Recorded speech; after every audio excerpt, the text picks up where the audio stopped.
Stay a while and listen. Hello, welcome to the Freak Show. Bumpy McSquigums here. I want to thank you all for joining me as I start my coverage of Outward. But don't fret, guys and gals. Do not fear. The Colonel will soon be here. Actually, it should be the next episode.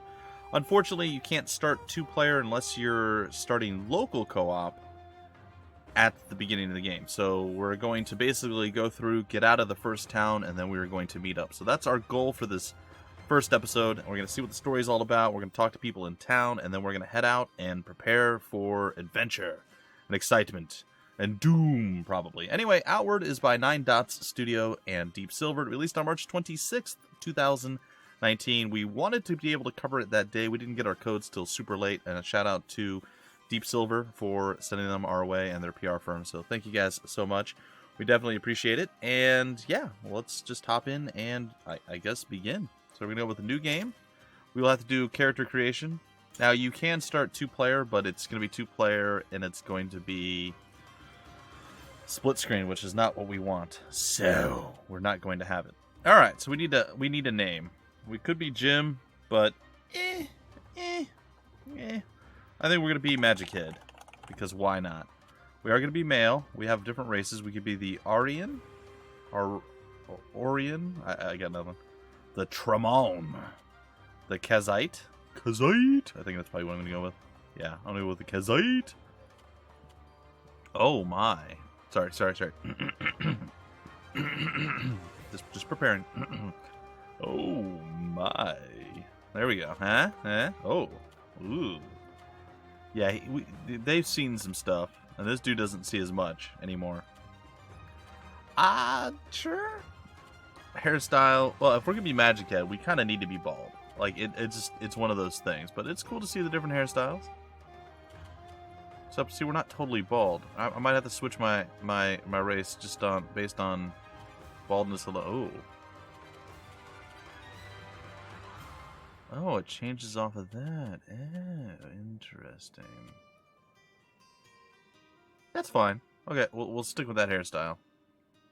And that face style. Alright, and then hair color. Doesn't matter. What is legacy? I don't know, but we don't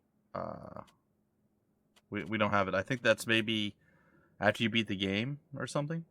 That's my guess. Alright, ladies and gentlemen, Magic Head has been created. It is time to hop in and begin our adventure. Hopefully you guys are on board and excited for this. I'm going to butcher the names of literally every single place, so just be aware of that. And here we are, the story thus far. I don't know why I'm using my keyboard, by the way. I will be using a controller for most of this. All my life, I've lived within the safety of Cherzo? Kaizero? I don't know. Cherzo, we'll say. Spared the brutality of the world outside. But life in Ori, is never that easy. For all the safety that my tribe provides, our laws are harsh. We are judged not as individuals, but as bloodlines. The failures of my bloodline weigh heavy on me. My grandmother brought ruin to our tribe long ago, bringing a heavy blood price upon my family. We've paid the debt caused by her actions ever since. I joined an expedition across the sea with my old friend Jan, hoping the money made there would be enough to clear my debts. This was a mistake. I'm lucky to still be breathing after our ship hit rocks on the return voyage. Now, I have no choice but to pick myself up yet again and face the wild, untamed land outside the walls. I must carve a path, carve out my own future, or die trying, or a path. I figured carve a path out for myself, but it's fine. He wants to carve a future. It's cool. He's going to go into woodworking. Okay, so, like I understand, buddy, that you got shipwrecked, you hit stuff, but, how did that undress you? How did getting shipwrecked undress you? Because I'm a little confused. Anyway, so begins the adventures of Magic Head, and I have no idea who or what the Colonel is naming his character. But, yeah, I have a torch. And I like torches. They let you see things slightly better. Alright, so this is an open world adventure RPG type thing. It's got combat, I guess we'll say similar, but not exactly the same. Along the lines of like Dark Souls to a degree. But also, obviously, you see over there we have additional skills and things we'll be able to add. R2 and L2 skills. We'll be able to like kick people and do all sorts of stuff. I'm really looking forward to seeing how this all works out. I'm going to gather some stuff along the way. I don't know that I'm going to necessarily need it right away, but still, going to gather some things along the way. Look at the pretty flowers. It is late in the day or the evening. All right, let's gather up stuff. Let's see here. What do we got? Tattered attire. Yeah, I'm dressed now. All right, I'm no longer undressed. Oh, I can gather some seaweed. I think I will do just that. That is a very large conch shell. Oh, I can drink salt water. That doesn't seem like a smart plan. Let's not do that. That seems like what we commonly call a bad thing. All right, the worst bridge ever. Oh, wait, what's this? Is that more salt water? It is. I believe that is the worst bridge in the history of bridge kind. I was trying to get... There we go. So I was trying to gather the berries, but the berries said, no, I don't want to gather anything. So we haven't run through the tutorial. We did play around a little bit to see when and where and how we can actually hook up and do the multiplayer thing. Is that thing alive? I think it is. And, yeah, there's going to be a lot of just, we have no idea what we're doing, and we're just going to be having fun trying to figure it out. So it will be an adventure from beginning to end, top to bottom. It will be interesting. At least I hope it will be. There's lots of questions that we immediately had, stuff that we were trying to figure out, and we thought was pretty cool and neat. So it's going to be a journey, to say the least. All right. I don't know how much of the stuff we're going to get to keep. I assume all of it. I keep moving. Actually, that's just canceling my gathering there. I don't know, like if we're at the end of the move animation or what the deal is. What's going on here? We could turn off the campfire. We could use the campfire. There's something in the back over here. Some bread. I will take your bread. Why are all these people dead? You got a cool sword. What's up, Zion? Argenson. What you need? Magic Head, you're alive. You must be freezing. Come, warm up by the fire before you freeze to death. Also, why did you strip me naked? Just wondering. Okay, where are we, Zion? The last thing I remember was our ship hitting a rock. We're not far from home. You can see the lighthouse from here, can't Not you? the voice I would have chosen. Ito made it out, too. He's making his way home to that place to go get help. Ito made it out alive, too? Ah, thank you a lot. He's a Kazite. He was born on a ship. Oh, okay. This probably isn't the first time he had survived a shipwreck. I'm assuming that they added some of the dialogue, fleshed it out a little bit after the voice acting, is my guess. Go ahead and sleep in one of the extra bedrolls. If you're still feeling too injured from the shipwreck, go ahead and sleep, and I'll keep a watch out for Ito and the rescuers. Alright, man, thanks. I am feeling a little bit tired. I'm gonna take a nap here, so hopefully this is good. We're going to see. I'm going to sleep for... I'm going to sleep for an entire day. Now, this seems like a bad plan. I think I'm just going to sleep for like maybe an hour.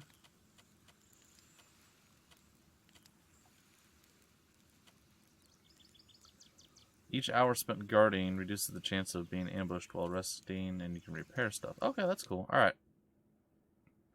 We're going to God. It's going to be okay. Probably. I'm not sure exactly how we ended up back in the thing, but I guess we'll maybe find out here. Unconsciousness comes quickly, and you dream of being ensnared in something.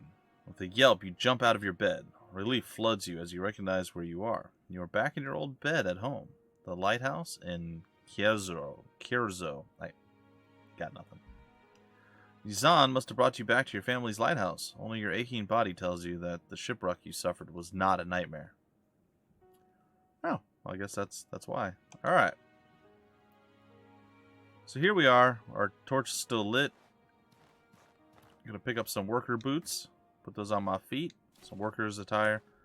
I feel like we should probably switch. So, better resistances, better cold weather defense. Not as good against hot weather, though. I'll switch for now. We'll see. It might be getting warm. If it gets warm, we'll switch back. So, heat, drink, food, all the stuff that you would think are all going to, like in real life, things that exist in the world, are going to be things that afflict you here. So, if you're hungry or thirsty or whatever the case is, probably going to have some issues. Now, here's one of the really cool things. I did watch a little bit of the developer stream this game a few weeks back, and they get backpacks or satchels or whatever, some sort of backpack thing to put on their back. I don't know what it does necessarily. Move to bag. How do I do that? What does that do? So these are all our pocket items. Oh, okay, so we can move stuff into it. Does it reduce the weight? I'm going to move to bag. Just gonna see what that does. 0.9. Alright, how much is this? 0.4.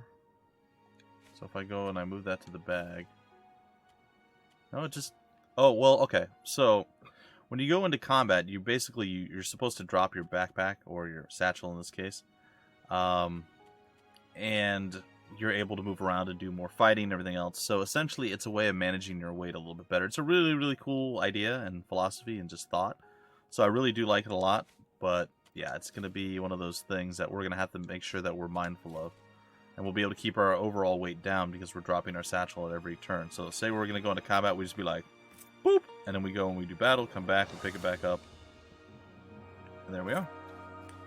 Really, really cool little thing. I like it a lot. Oh, cool. So every time that we come here, we get different stuff.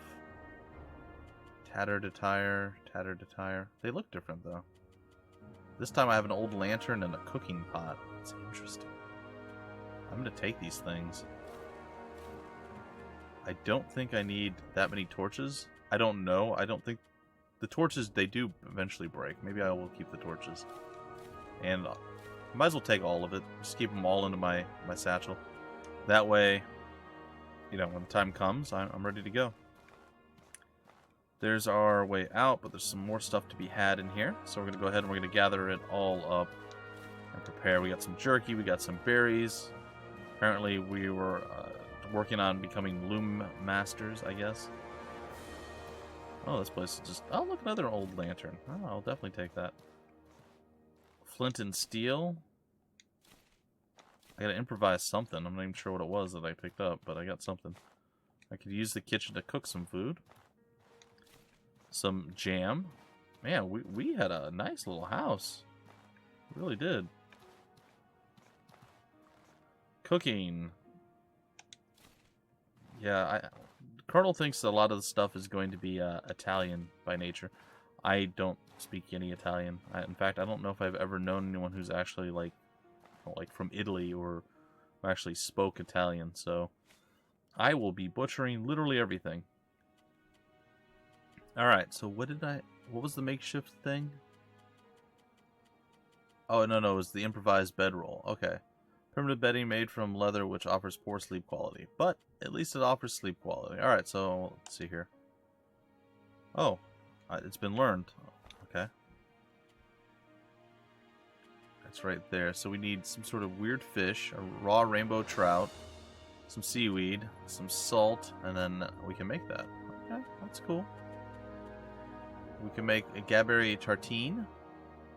Gaberry jam thinly spread on bread, used to multiply the effects of jam into several portions. Oh. I think I'm going to have to craft some of that. That was cool. Okay, so we've used the kitchen. We're feeling okay right now. We're heading out on our adventure. We're going to begin it in earnest soon. Not quite yet. Oh. Hi, I'm here with my torch. Rise and shine, Trog spawn. Excuse me? You think you can nip off for 4 months and not pay what you owe the tribe? A blood price is sacred. You can't just shrug off that responsibility. For as long as you did? Well, I mean, you just called me a trog spawn or something. I feel like that's pretty insulting. If I don't see the money from you by the time I count to 10, you'll regret you ever came home. You know, I just woke up from a shipwreck. Have a heart, will you? You know I can't pay. All the money we made in Orochi is at the bottom of the bay. Yeah, you were on that ship too, weren't you? How many lives must your family be responsible for destroying before enough is enough? Yeah, definitely changed the dialogue after the voice acting. It's fine. How do I know you're not at fault? I lost my daughter on that voyage. You bring ruin to the tribe, just like your grandmother. Oh, boy. This doesn't change the fact that I have no money right now and I can't pay you. Stop this right now. You're being unreasonable. Don't make this violent. I can't pay you. It doesn't change the facts. If you can't make the payments you missed, we will seize your home! I have a torch, man. That ought to cover 4 months of ignoring your duty to the tribe. Either pay up or get out of the way. My house is only worth 4 months of duty? Like, how much do you guys want from me? And if not, like, how cheap is the real estate here? I might consider moving there. Enough of this! 12 people are dead. Stop this shameful behavior at once. This is a time for the tribe to come together and mourn our lost loved ones, not to demand payment from a survivor. Yeah. To threaten someone like this while the lost lives are still fresh is an insult to their memory. Magic Head is a victim of that shipwreck, too. Under the laws of the Blue Chamber Collective, I have declared a period of mourning. You understand what that means, don't you? I have so long before I have to pay you back all the money. But, Chamber Lady Aberdeen. Magic Head has clearly been... I said that is enough!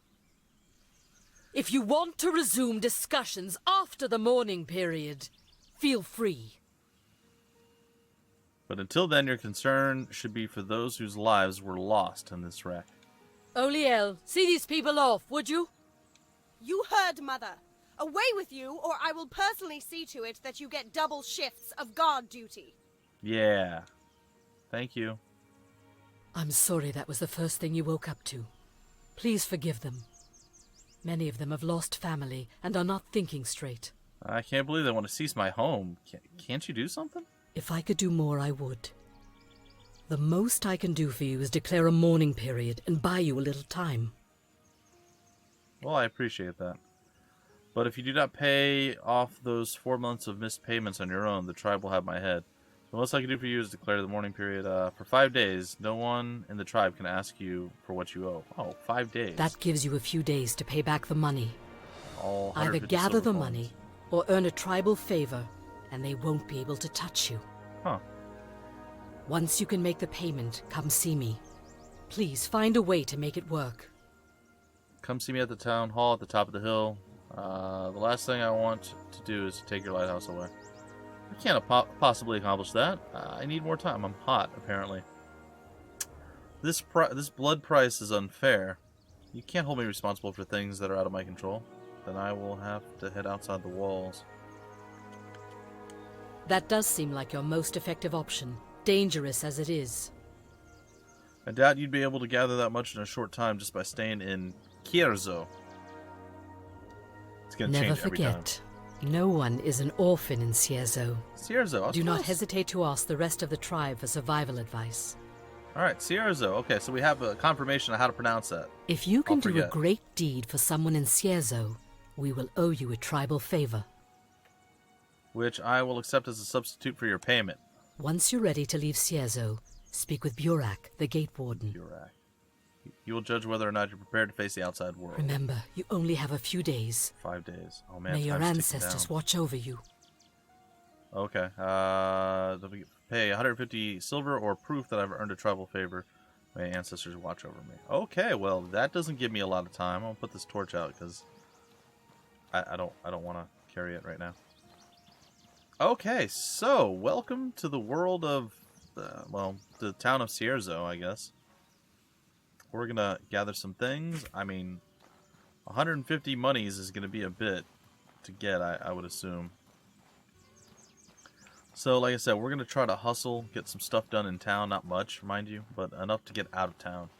And then, yeah, then the next episode we'll see the Colonel and I team up once more for another adventure in the world of war. No, in some random strange place that we're completely new to and have no idea what we're doing. It's going to be fun. I've been looking forward to this one for a while, so like I said, I was really, really, really happy that the folks at Deep Silver's, the PR team, got back to me and they were able to get the codes to me, and they gave me the bonus one for the Colonel, which was perfect because I was willing to do this alone. So much happier that I didn't have to. I got a hatchet. Oh, I'm happy. I know there's a few different weapons that we can gather, and apparently people are just fine with us picking stuff up and stealing things, so that's cool. I'm gonna gather this tree too. Oh, I can gather more trees. Interesting. I don't know exactly how any of this stuff works, to be 100% honest, but alright, so we have a weapon. I have a hatchet.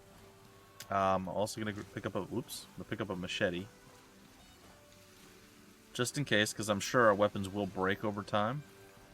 Hey, aren't you Yazan or whatever his name is? Yeah. I wish I could greet you with a smile, but, well... We both know that won't happen. Lat's breath, what a disaster. How are you holding up? Yesterday I was leading our most ambitious expedition in a decade.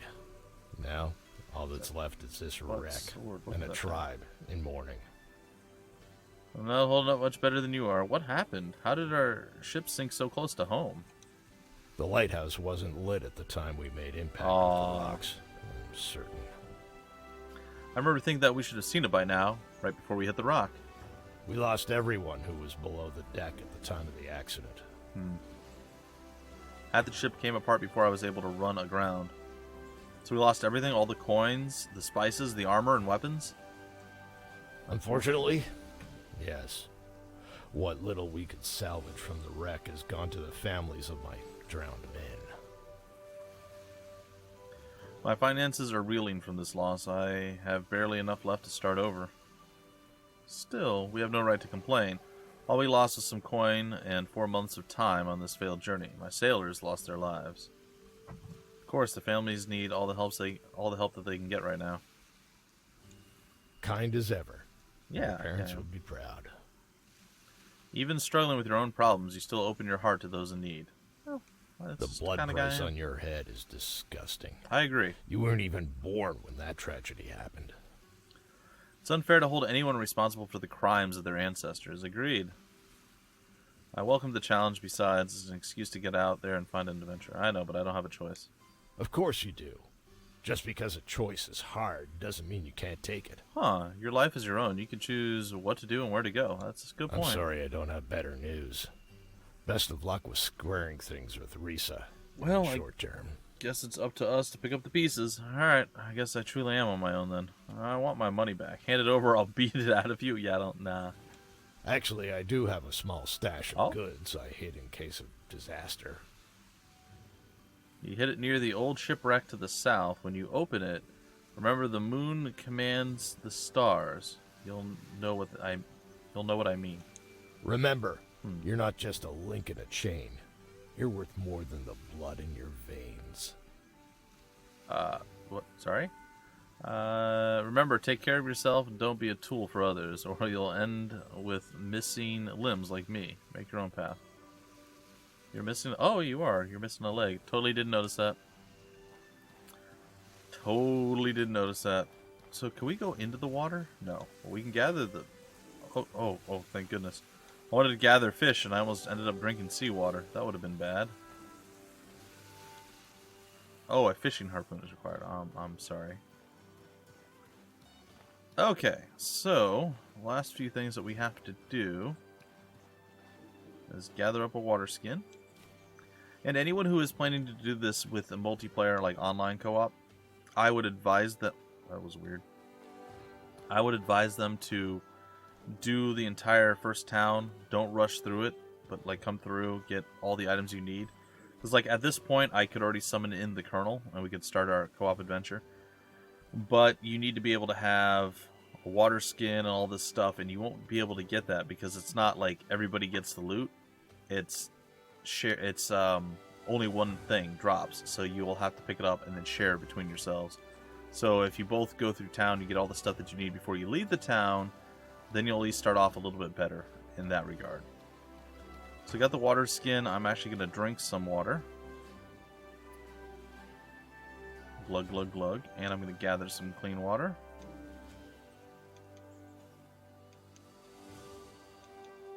I don't know, like, I know it has like 5 charges, but I don't know if like I'm just wasting my time. There it is. Okay. So the machete is 12 impact damage with 1.2 attack speed. And my hatchet, which I do have somewhere. Oh, there it is. It's 13 with a 1.1. So the hatchet is better than the machete. I don't know about range or anything of that nature, but it is better. Alright, I'm going to head up here. Don't really seem to be much going on here. I do like their cool water filtration system. I think that's pretty neat. That's really cool. I like that a lot. Alright, so let's head out. Let's get our adventure underway in earnest at this point. So south by the shipwreck. I'm assuming that's going to be outside of town. Could be totally wrong, but we're going to assume it's outside of town. Alright, so here's the front gate. We're going to gather up a few more berries because I'm assuming that we're going to desperately need all food and water and things that we can possibly get. I'm going to run over here real quick as well, gather some more berries. Alright, and we're going to go and we're going to talk to our compatriot here, our friend. I'm sure he's not our friend, but there he is. He is in a very bizarre looking suit of armor, but I like it. Burak. Carillion. Or Carillon. Anyway. Need something? I do. I'd like to talk. What do you want to know? What are you up to, Warden? Waiting on some scouts to come back from reconnaissance. Up-to-date information on what's happening in the surrounding region is essential to keeping Cierzo safe. My warriors and I are the last line of defense for Cierzo. We decide what enters and what is driven from our walls. We bear the heaviest responsibility in the tribe. All Need right. something? What do I need to learn to survive in the wild? What's got you worried? Well, I noticed that the longer I stay out, the less maximum health and stamina I have. Now pay attention to what your body tells you. As you push yourself, your maximum reserves of health and stamina will diminish, and you only have a fraction of your maximum. Huh. Sleeping in a tent or bed will restore your reserves of stamina and health. Always be mindful of your limits and don't push them more than you need to. There is no shame in taking time to set up camp when you are exhausted. Well, you Going got the outside. essentials at least. I do. Here, I'll teach you a skill. Mastering these is the key to survival out in the wilds. Want me to teach you one for the weapon you're currently holding? I think I want to learn one for a different weapon. Give me a minute. No, we're good. Well, teach me the hatchet one. There you go. Talus Mastering Cleaver. skills is the key to survival out in the wild. Alright, you should look for trainers whenever you visit a new town. They usually group near training equipment. Others need to be sought out. All right. I feel comfortable letting you outside the walls. Use the door when you want to head out. Use the gate whenever you want to head out. Stay safe out there. You too. Thank you very much. Alright, well, before we do that, let's go in here and let's assign ourselves a skill. I don't really know what the skills do right now. We have Dagger Slash. Simple attack with a dagger. Fire and reload, okay. Push Kick. A weak attack that excels at knocking back enemies.